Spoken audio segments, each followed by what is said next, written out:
Hello అందరికి welcome to DNK family vlogs.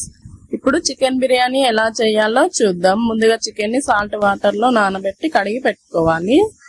దాంట్లోనే whole garam మసాలాలు వేసుకోవాలి, కొంచెం అల్లం పేస్ట్ వేసుకోవాలి, కొంచెం పసుపు వేసుకోవాలి,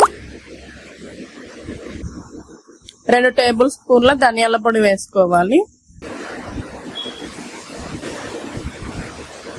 2 టేబుల్ స్పూన్ల కారం వేసుకోవాలి,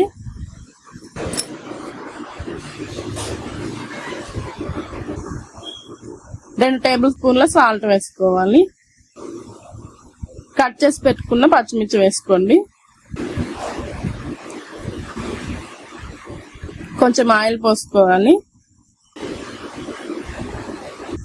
1 టేబుల్ స్పూన్ బిర్యానీ మసాలా వేసుకోవాలి, 1 కప్పు పెరుగు వేసుకోవాలి.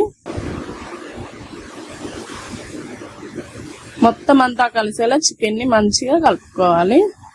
చికెన్ కి మసాజ్ చేసినట్టు కలిపితేనే చికెన్ కి మసాలాలు మంచిగా పడతాయి.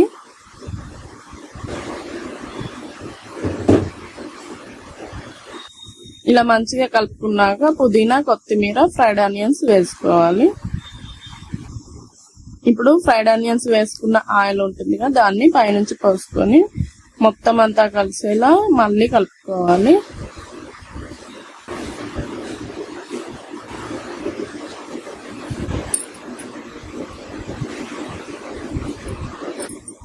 ఇలా మంచిగా కలుపుకున్నాక ఇప్పుడు బియ్యాన్ని నేను ముందుగానే నానబెట్టుకున్నాను. ఇప్పుడు ఎసరు కోసం వాటర్ పెట్టుకొని దాంట్లో హోల్ గరం మసాలాలు వేసుకొని కొంచెం అల్లం పేస్ట్, 1 టేబుల్ స్పూన్ ఆయిల్, కొంచెం రా సాల్ట్ వేసుకున్నానండి, 1 టేబుల్ స్పూన్ ధనియాల పొడి, 1/2 టేబుల్ స్పూన్ బిర్యానీ మసాలా వేసుకోవాలి. మొత్తం అంతా కలిసేలా మంచిగా కలుపుకోవాలి. కొంచెం పుదీనా, కొత్తిమీర వేసుకొని మళ్ళీ కలుపుకోవాలి. ఈసారి వచ్చినాక బియ్యాన్ని వేసుకోవాలి. ఆ క్లిప్ మిస్ అయిందండి. ఇలా మంచిగా ఉడుకుతున్నప్పుడు 1 గ్లాసు వేడి నీళ్ళు మనం కలిపి పెట్టుకున్నాం కదా చికెన్ లో వేసుకోవాలి.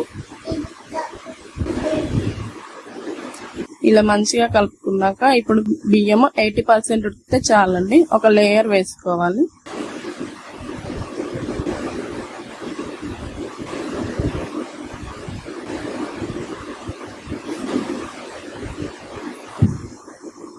ఒక లేయర్ వేసుకున్నాక ఫ్రైడ్ ఆనియన్స్, పుదీనా, కొత్తిమీర వేసుకొని 95% ఉడికిన లేయర్ ఇంకోటి వేసుకోవాలి.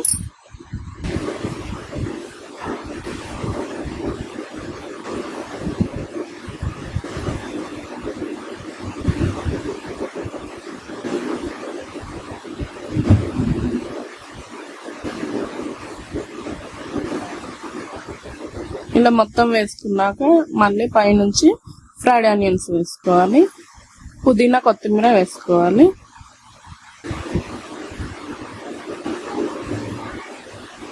ఇప్పుడు క్యాప్ పెట్టేసి ఒక పెంక పెట్టి దానిపై నుంచి ఏదైనా బరువు పెట్టి దమ్ పెట్టండి. 15 మినిట్స్ మీడియం ఫ్లేమ్ లో, 10 మినిట్స్ లో ఫ్లేమ్ లో పెట్టి 20 మినిట్స్ వదిలేయండి.